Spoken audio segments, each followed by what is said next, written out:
What's up, people? The changes we've been waiting for is finally here. So the Home Office published a new changes to the UK immigration rules on a lot of visas on the 18th of October 2022, which is the same day I'm recording this video. So that's what I'll be talking about in today's video. Hey lovelies, welcome back to the channel. If you're new, my name is Faith Ojone, and on this channel I talk about ways you can travel abroad and settle abroad, and I share resources with you on how you can get started. So if this is the kind of content you like, hit the subscribe button down below, turn on your notification bell so you'll be notified whenever I post new content like this. So without wasting so much of your time, let's get straight into the video.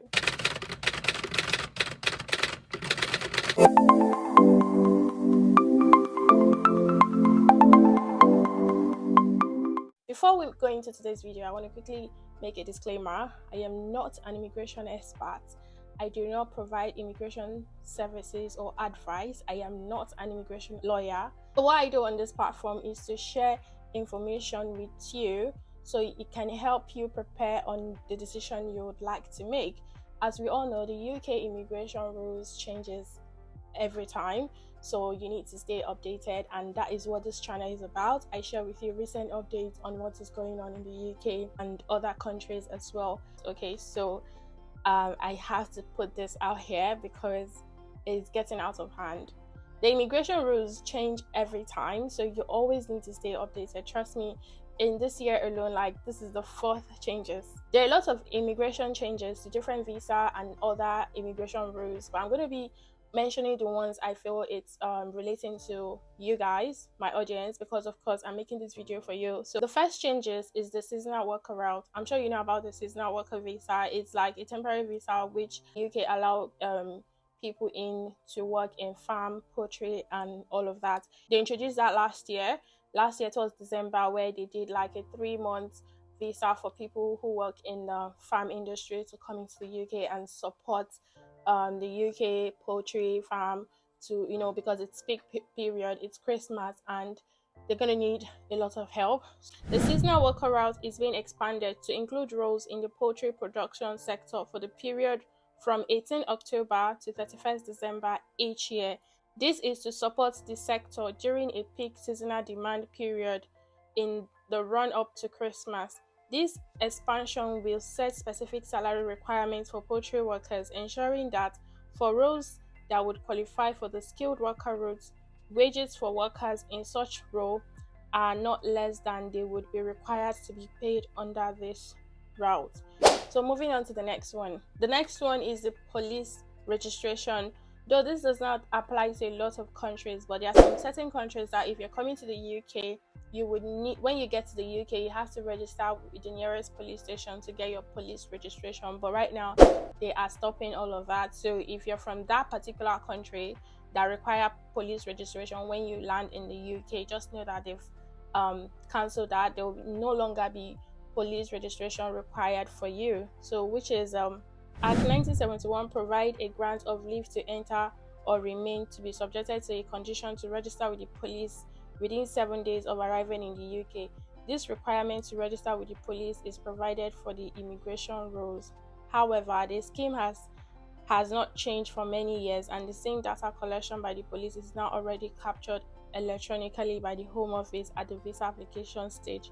Changes to these immigration rules and the wider immigration system since the scheme was introduced mean that more individuals are screened before travel to the UK. For those of concern can be identified earlier in the interaction with the Home Office. So therefore, little need for the police to collect the same data after a person has already entered the UK. So what they're saying is, when you're going for your capturing, when you're doing your visa processing, that's if you're from this country that require police registration, that means you're already collecting that data, so there's no need for them to collect it again when you get to the UK. So if you're from this country, just know that you no longer require police registration within 7 days that you've arrived in the UK. So moving on to the next changes. This one is for midwife. Okay, so changes to visit policy to facilitate the visit from midwife, student and sport official. Visitors will allow midwife students who are studying degree level equivalent courses overseas to come into the UK as a visitor and undertake an elective with a UK higher education provider, providing these are unpaid and involve no treatment of patients. Okay, providing these are unpaid and involved no treatment of patients.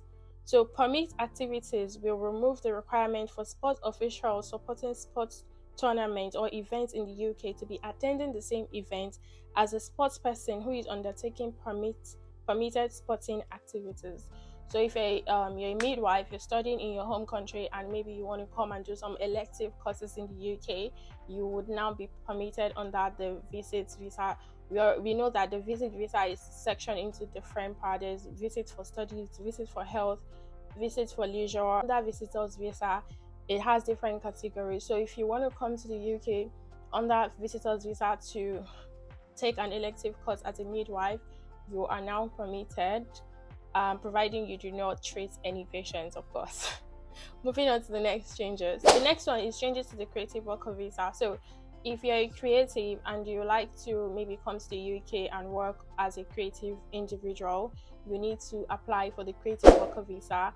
And sometimes if you are already in the UK on a standard visitors visa, you can actually switch to creative worker visa within the UK.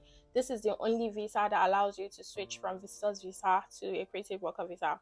So what I'm saying is, creative worker visa is the only visa you can switch to from a standard visitors visa in the UK. I'm sure you already know this, but if you don't know it, yeah. Previously, you can switch from a standard visitors visa to a creative worker visa. But what they are saying right now is there are changes to that as well. So an amendment is being made to remove the ability for those on standard visitors visa and permitted paid engagement routes to switch into temporary work creative worker route, as this is incompatible with the requirement of the visitors route. Okay, the long and short of the story is that if you're a creative worker, you know how you can switch from standard visitors visa to creative worker visa. That cannot happen anymore. You can no longer switch from a standard visitors visa to a creative worker visa. So that is the new changes to creative worker visa. This is sad, I know. But moving on to the next changes. This might not be relevant to you, but if you're one of the few people that watch me from this country, I know this is good news for you guys. Okay, so citizens of Colombia, Guyana, and Peru are being made non-visa national. This means they will no longer have to obtain a visit visa before coming to the UK, and they can be examined and granted entry on arrival. So you guys no longer, if you're a citizen of this country, if you want to migrate to the UK, you no longer require visa. So good news for you guys. I mean, you no longer require visa to visit the UK or to come into the UK. So anyway, moving on to the next changes. Changes to endorsement and evidence requirements for global talent category. The global talent category is for talented and promising individuals in the field of science, digital technology, arts, and culture wishing to work in the UK. Talent applicants are already leaders in their respective field, while promising applicants have shown the potential to become a leader in their field. Changes are being made to the endorsement criteria and evidently requirements for consistency of language between sections of the rules, make amendments of clarity and reflect feedback and recommendation from the endorsing body for the route. The evidence requirement for the art and culture application are being amended to require applicants to provide letters of support from organizations or individuals who have directly worked with the applicant and can therefore comment on their skills through personal experience rather than via reputation. This is intended to ensure that the authors have first-hand knowledge of the applicant's work and prevents the submission of more generic letters which do not adequately support a claim for exceptional talent or promise. The evidence requirement for digital technology applications are being amended to require applicants to provide letters of support from individuals who have detailed knowledge of applicants' work over a period of at least 12 months. This is intended to ensure that authors are being able to comprehensively consider the applicant's work in a way which will support a claim of exceptional talent or promise.